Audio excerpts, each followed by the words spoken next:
Netherlands होती है वो टीम जो वर्ल्ड कप 2023 इंडिया के लिए क्वालिफाई करती है। और कहीं ना कहीं सबसे बड़ी बात यह है कि ना आप खुश हो सकते हैं ना आपको दुख होगा। आपको अगर आप एशियन क्रिकेट फैन है तो डेफिनेटली एक बहुत बड़ा प्राउड मोमेंट है, क्योंकि एक 10 टीम इवेंट में जहां पर 14 टीम के इवेंट को काट कर वापस से 10 टीम इवेंट कर दिया गया, उसमें भी एक एशियन टीम ने अपनी दावेदारी ठोक दी और पहुंच गए हैं। उसके अंदर भी 10 में से एक एशियन टीम वहां पर भी पहुंच चुकी है और वो नीदरलैंड्स है। तो कांग्रेचुलेशंस नीदरलैंड्स, बहुत ही बेहतरीन cricket through out the tournament आप कर रहा है और डेफिनेटली आप डिजर्विंग करते हैं, क्योंकि आप ये टूर्नामेंट आपने जब ये क्वालिफायर जीता, आपने जब ये मैचेस जीते, उस फाइनल में अपनी जगह बनाई, तो डेफिनेटली आप फुल्ली डिजर्व करते हैं। और जिस तरह का क्रिकेट आपने दिखाया है थ्रू आउट, वो डेफिनेटली काबिल तारीफ है। ब्रेव है, एग्रेसिव रहा, बहुत जर्नी की बात आगे वीडियो में जरूर नेक्स्ट वीडियोस में हम करेंगे किस तरह से जर्नी रही है स्कॉटलैंड नीदरलैंड की इस पूरे वर्ल्ड कप क्वालिफायर में। लेकिन आज नीदरलैंड्स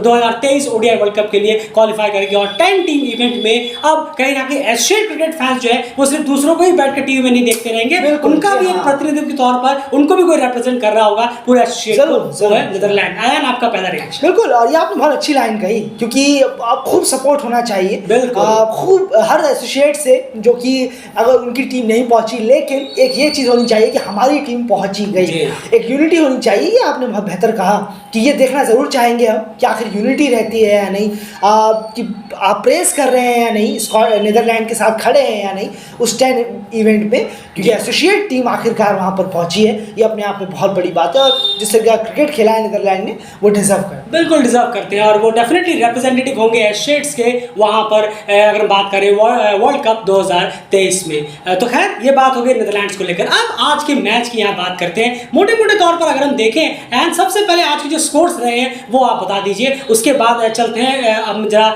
एक डिटेल एनालिसिस की तरफ। जरूर, देखिए अगर हम बात करें स्कॉटलैंड की, तो स्कॉटलैंड ने पहले बल्लेबाजी की और 277 रन उन्होंने बनाए 9 विकेट के नुकसान पर, 50 ओवर उन्होंने खेले और इसी के साथ अच्छा टारगेट हो सकता था, लेकिन लास्ट में थोड़ा सा यहाँ गड़बड़ाया स्कॉटलैंड के लिए मामला और टीम 277 में आके रुकी। वहीं पर जब नीदरलैंड चेस करने के लिए आई तो थोड़ा सा डगमगाई, शुरुआत अच्छी हुई, फिर थोड़ा डगमगाई, फिर एक अच्छा स्टैंड मिला, लेकिन लास्ट में कुछ और ही मंजर देखने को मिला। 42.5 ओवरों में टीम को 44 ओवर तक चेस करना था, टीम ने 43 ओवर तक टारगेट को चेस कर लिया और 278, जी हाँ 278 फॉर 6 और टीम 4 विकेट से जीतने में कामयाब रही और जश्न का माहौल तो देखते ही बनता था। बिल्कुल, तो ये तो बात हो गई नंबर्स की। अब यहाँ पर बहुत सारे ट्विस्ट एंड टर्न्स इस गेम ने लिए हैं। जब पहले स्कॉटलैंड यहाँ बैटिंग कर रहा था तो शुरुआत जो है वो काफ़ी ख़राब रही। 60-65 रन के अंदर टीम ने अपने 3 विकेट खो दिए और शुरुआत काफ़ी ख़राब रही। वहाँ पर बेस्टलेट की भी काफ़ी बेहतरीन बॉलिंग हुई थी, रियान क्लैन ने भी अच्छी बॉलिंग वहाँ पर कराई।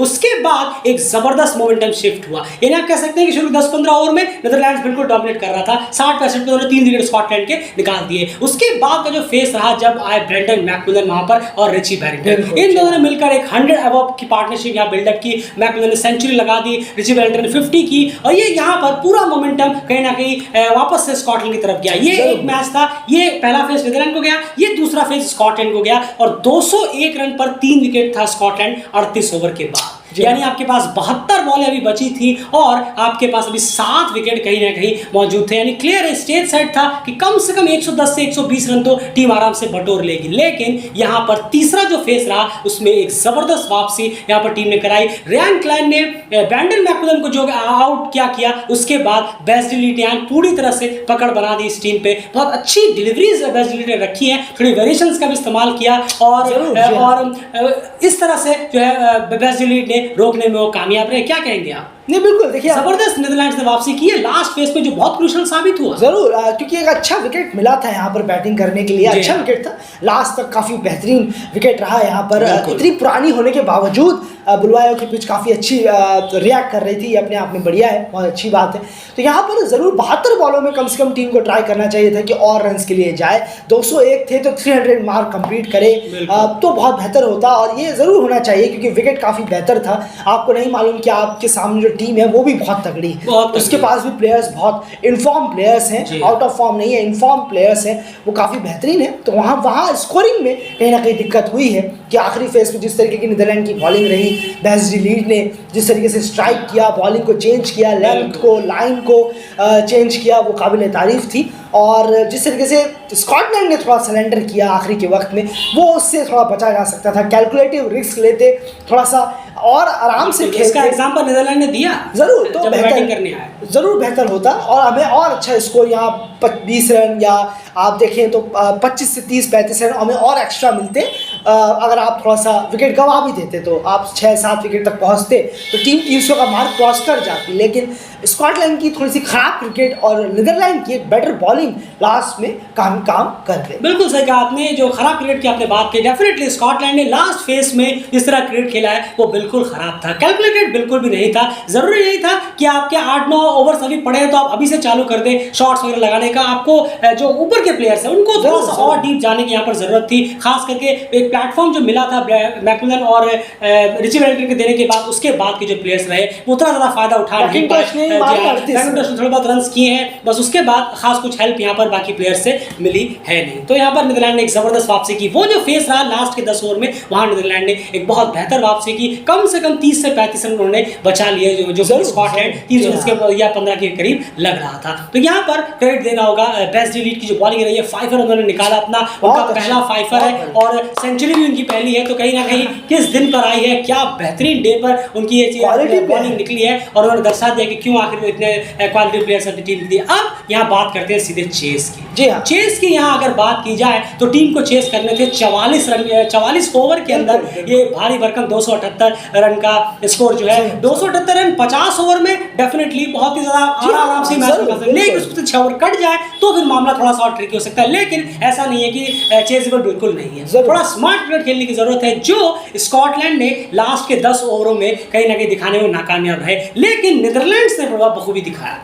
नीदरलैंड्स की भी बीच में विकेट गिरे थे। नीदरलैंड विक्रमजीत और मैक्सवेल की मैं बात करूं, शुरुआत इन्होंने काफी अच्छी दिलाई, अच्छी खासी शुरुआत रही, पार्टनरशिप हुई और विकेट यहाँ पर कोई निकल नहीं रहा था। उसके बाद जब मैक्सवेल जब आउट हुए, उसके बाद माइकल लिक्सन जब उन्हें एलबीडब्ल्यू आउट किया, उसके बाद कहीं ना कहीं गेम चेंज हुआ। विक्रमजीत सिंह उसके बाद आउट हुए एक के बाद एक। तो वहाँ पर थोड़ी सी स्कॉटलैंड ने बैक टू बैक 2 विकेट्स की लीज के बाद वहाँ वापसी करने की कोशिश की। लेकिन यहाँ पर स्कॉट एडवर्ड्स और बेस्ली लीड की जो इनिंग रही है, छोटी सी स्कॉट एडवर्ड्स की इनिंग, लेकिन काफी इफेक्टिव और एक पॉजिटिव वाइब छोड़ कर गई एंड ग्राउंड पर। आपने पूरी स्कॉट एडवर्ड्स की इनिंग देखी, छोटी थी 20+ की, लेकिन इफेक्टिव थी। जरूर देखिए, इंपैक्टफुल इनिंग जरूर होनी चाहिए कि वो कप्तान है, अगर वो कुछ आइडियाज निकाल कर देंगे, क्योंकि बहुत बेहतरीन प्लेयर है, फुल मेंबर्स के खिलाफ उन्होंने ढेरों रन किए हैं, तो उन्हें मालूम है कि अगर कप्तान है और आप इतना अच्छा परफॉर्म करेंगे, भले ही कप्तान अगर 40 रन भी बनाए, लेकिन कप्तान का नजरिया अलग होता है बाकी प्लेयरों से। वो कुछ और चीज़ें नोटिस कर रहे होते हैं तो वो अपने प्लेयर्स को बताते हैं कि देखो ऐसा खेलो, थोड़ा सा कट मार के खेलो, या थोड़ा सा आप फाइन लेग की तरफ कोशिश करो खेलने का तो अच्छा रहेगा, या कोई वीक प्लेयर है उसको ज़्यादा टारगेट करो जो फील्डिंग में लगा हुआ है। ये कप्तान बहुत बेहतर समझ पाते हैं प्लेयरों के मुकाबले, तो ये बहुत ज़्यादा होता है। और 10 प्लेयर जो होते हैं, और भले ही इस वजह से स्कॉट एडवर्ड की जो छोटी सी इनिंग है वो बहुत वैल्यू है, वो पॉजिटिव वाइब छोड़ देगी ग्राउंड। बिल्कुल सही कहा आपने। तो वो इनिंग को नज़रअंदाज कर देना कि अरे अच्छा ये तो आउट हो गए थे, ऐसा बिल्कुल नहीं है। जो भी उस इनिंग को नज़रअंदाज करेंगे वो कहीं ना कहीं थोड़ा गलती कर रहे हैं। बेस्ली को पूरा क्रेडिट जाता है, इसमें कोई दोहराई नहीं है, उन्होंने इसको बांधे रखा इस चेस को। लेकिन वो जो पॉजिटिव वाइब वहाँ लेकर आए, उन्होंने कट मारे, रिवर्स स्वीप, जी हाँ, बहुत ज़्यादा परेशान किया उन्होंने मार्क वाट को भी।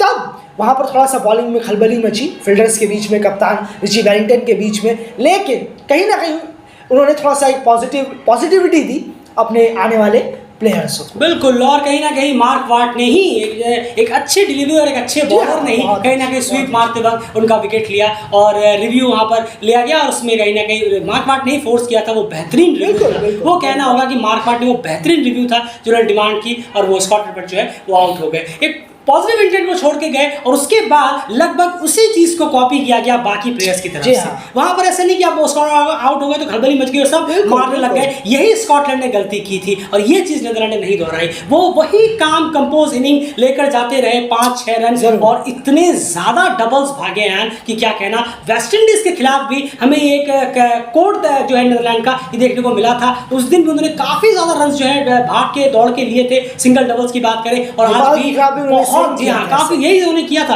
सिंगल डबल्स जो है वो बहुत ज्यादा आज भी लिए गए। ऐसे सिंगल जहाँ पर सिंगल्स नहीं है वहां लेने की कोशिश हो रही है, जहाँ पे सिंगल है वहां पर डबल लेने की कोशिश हो रही है। आउटस्टैंडिंग रनिंग विकेट था, जिससे स्कॉटलैंड के जो प्लेयर्स हैं वो प्रेशर में आने लगे। क्लियरली प्रेशर में आने लगे। और जैसे कि दिल्ली क्रिकेट ने शुरुआत में ही आपसे कहा था, और वो चीज़ इस फाइनल मैच में भी इंडायरेक्टली सही फाइनल था, लेकिन इस मैच में भी ये साबित हो गया कि 25% जो मैच है वो अपनी फील्डिंग की वजह से यहाँ पर गवाते हैं। और आज स्कॉटलैंड ने फिर से वो साबित किया, प्रेशर में उनके फील्डर्स पूरी तरह से आउट ऑफ कलर हो गए हैं। आपने क्लियरली देखा 3 से 4 कैचेस मिस कर दिए, और कहीं पे रनआउट चांसेस भी मिस हुए, एक आध रनआउट चांस मिस था, लेकिन 3 से 4 कैचेस छोड़े गए, और सिंगल्स के डबल्स तो ढेरों हुए हैं। मिसफील्ड हुई, बॉल चौके में चली जा रही है, मिसफील्ड हुई, 1 का 3 हो जा रहा है, मिसफील्ड हुई, 1 का डबल हो जा रहा है। प्रेशर में पूरी तरह से लड़खड़ा की टीम, और वो फेज था जहां पर बिना रिस्क लिए नीदरलैंड्स जो है वो आराम से अपना रन रेट जो है वो बढ़ाया जा रहा था। ये मोमेंटम पूरा का पूरा शिफ्ट हो गया स्कॉटलैंड से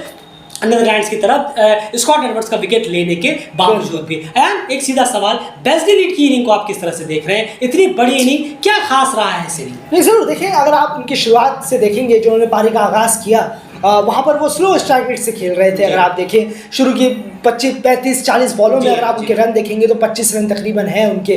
तो वहाँ पर उन्होंने बहुत आराम से खेला, फील्डिंग प्लेसमेंट देखी, जगह देखी, अपने सामने वाले प्लेयर जो जमे हुए हैं उनके साथ थोड़ा सा वक्त बिताया। वक्त बिताने का जो उनका आइडिया था ये बहुत कमाल का है। स्कॉट एडवर्ड जब रिस्क ले रहे थे तो वो इतना रिस्क नहीं ले रहे थे, वो सिंगल वगैरह लेते हुए चल रहे थे। ये तो अपना विकेट एक तरफ से उन्होंने बचा के रखा, लेकिन उसके बाद जैसे स्कॉट एडवर्ड आउट हुए, उन्होंने अचानक से, जब उन्हें पता है कि मैं सेट हो चुका हूँ, मुझे बॉलें अच्छी तरह दिख रही हैं, मैं बॉल को रीड कर पा रहा हूँ, तब उन्होंने रिस्क लेना चालू किया। 1 का डबल किया, उसके बाद आपने चौके, जी हाँ, बाउंड्रीज लगाना शुरू किया, फिर छक्के भी मारे, जी हाँ, मार्क के ओवर में 3 सिक्सेस। बिल्कुल, तो उन्होंने रिस्क लेना शुरू किया। और रिस्क वो बिल्कुल वो क्यों नहीं लेंगे जब उन्हें पूरी वो लर्न कर चुके हैं कि बॉल पढ़ने से कहाँ जा रही है, यहाँ पढ़ने से यहाँ जा रही है, तो उन्हें बड़ी आसानी हुई। वो क्यों हुई? क्योंकि उन्होंने शुरू के 35-40 बॉलों में वक्त बिताया पिच पर, क्रीज पर ठहरते। बिल्कुल सही कहा आपने, और ये सबसे बड़ा फैक्टर है। आपको मोटे मोटे तौर पर ये दिख रहा होगा कि मार्क वाट के ओवर में उन्होंने 2-3 छक्के लगा दिए, लेकिन आप ये भूल रहे हैं कि मार्क वाट भी एक बेहतरीन क्वालिटी बॉलर है। ऐसा नहीं कि आप आए और आपने अपने अंदर से चालू कर दिया। वो यही तो सबसे बड़ा फायदा हुआ उनका रीड करने का। बिल्कुल, वो जो शुरू में उन्होंने वक्त बिताया था, उन्होंने जो उस वक्त तक 6 से 7, 8, 9 ओवर मार्क वाट के निकल गए थे, उन्होंने बहुत बखूबी रीड किया कि आखिर कौन कौन से डिलीवरीज डाल सकते हैं, कितनी खिंची भी डालते हैं, कितनी नहीं डालते। बस उस तरह से उन्होंने लगातार वो चीजें रीड की, और रीड करने के बाद जब बिल्कुल सही टाइम आया, उन्होंने मार्क वाट में रिस्क लेने से वो नहीं कतराए, और देखिए क्या क्लिनिकल सिक्सेस उन्होंने लगा दिए। तो वो रीड करने का नतीजा था, तो उन्होंने मार्क वाट के एक ओवर में भारी भरकम रन टीम को निकाल दिया और मैच अपने हिस्से में कर लिया। तो एक बहुत ही बेहतरीन ओडीआई इनिंग, जिस तरह की टिपिकल इनिंग होनी चाहिए वो यहाँ पर देखने को मिली। जैसे हम लगातार अपने बहुत सारे एनालिसिस में आपने हमारे सुना होगा, जैसे हम लगातार कहते रहते हैं कि शुरुआत आप धीरे कर रहे हैं, कोई बात नहीं, आप धीरे करिए, आप कर सकते हैं जब तक आपने अपना विकेट नहीं गवाया, लेकिन ये मेक श्योर जरूर करके जाइएगा कि आप इस स्ट्राइक रेट को एट द एंड बढ़ाकर एक अच्छे नोट पर खत्म करेंगे। अगर आप बिलीव रखते हैं कि हाँ मैं खत्म कर सकता हूं, तो ही इतना धीरे खेलिए, बिल्कुल, वरना फिर आप रन बॉल जाने की कोशिश करिए या 80-90 की स्ट्राइक रेट से खेलिए, क्योंकि इससे टीम को नुकसान होता है। लेकिन बेस्ली को एक कॉन्फिडेंट था खुद में कि नहीं, मैं अभी स्लो जरूर जा रहा हूं, लेकिन मैं रीड कर रहा हूं, मेरा ये रीड फेस है, उसके बाद तो मार्क वाट क्या कोई भी आ जाएगा, तो मैं उस पर रन निकाल सकता हूं। और इतना भरोसा उन्हें खुद में था, और ये रिजल्ट उन्होंने सामने आपके पेश कर दिया। दुनिया के दूसरे एशियड प्लेयर है रोहन मुस्तफा के बाद जिन्होंने सेंचुरी और 5 विकेट यहाँ पर निकाला है। ओवरऑल बात करें तो लिस्ट सुनिए जरा, विवियन रिचर्ड्स सर, कॉलिंगवुड, उसके बाद अगर मैं बात करूं बेस्ली लीड और रोहन मुस्तफा पहले कर चुके थे, तो रोहन मुस्तफा और बेस्ली लीड, ये 4 नाम है कहीं ना कहीं जिन्होंने ओडीआई मैच के सिंगल इनिंग में शतक और 5 विकेट होल निकाला है। तो कांग्रेचुलेशंस नीदरलैंड, और यही हाल रहा। स्कॉटलैंड के बॉलर्स के लिए आप क्या कहेंगे? 278 डिफेंड कर रहे थे, क्या कहेंगे? नहीं बिल्कुल, देखिए यहाँ पर एक चीज़ ज़रूर है कि थोड़े रन्स भी कम रह गए, ये ज़रूर है, क्योंकि नीदरलैंड्स की बैटिंग को देखकर रन ज़रूर कम रह गए। क्योंकि अगर कोई भी ओपोनेंट होती तो ये लाइन डेली क्रिकेट नहीं कहता कि रन्स कम रह गए, क्योंकि नीदरलैंड जो है उनकी बैटिंग क्वालिटी बहुत हाई है। वो जिस तरीके का क्रिकेट खेलकर आए हैं, विक्रम और मैक्सवेल जिस तरीके से ओपनिंग देते हैं, वो अपने आप में बहुत काबिल तारीफ है जिस तरीके से, तो साफ है। और बैटिंग अच्छा था, विकेट जो था, जो पिच थी वो काफ़ी अच्छी थी बैटिंग के लिए। तो एक तो वहाँ पर रन्स कम पड़े, और उसके बाद जो बॉलर्स है शुरुआती जो विकेट दिलाने में नाकाम रहे हैं, जो स्कॉटलैंड ने अब तक हर मैच में किया है, वो यहाँ पर आकर वो फेलियर हो गए। उनके जो बॉलर्स हैं क्रिस सोल और ब्रैंडन मैकमुलन, यहाँ पर आकर बिल्कुल सही उनका फेलियर होना, या फर्स्ट स्पेल जो है वो विकेटलेस गया है।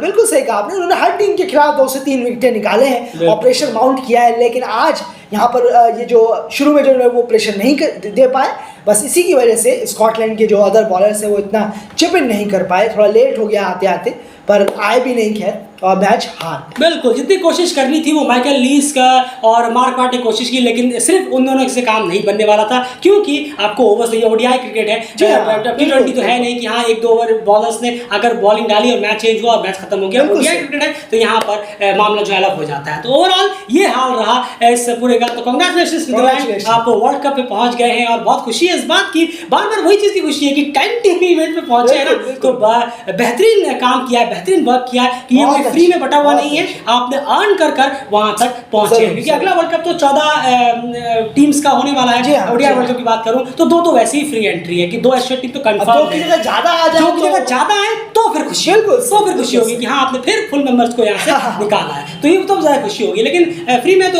कोई बात नहीं, वो तो वैसे भी मिलना ही था। लेकिन इस बार जो पहुंचे हैं नीदरलैंड्स, हैट्स ऑफ है आपकी परफॉर्मेंस को, टॉप परफॉर्मेंस है, कंप्लीट जर्नी। माफ कीजिएगा, नीदरलैंड और स्कॉटलैंड की बात जरूर करेंगे। फिलहाल इस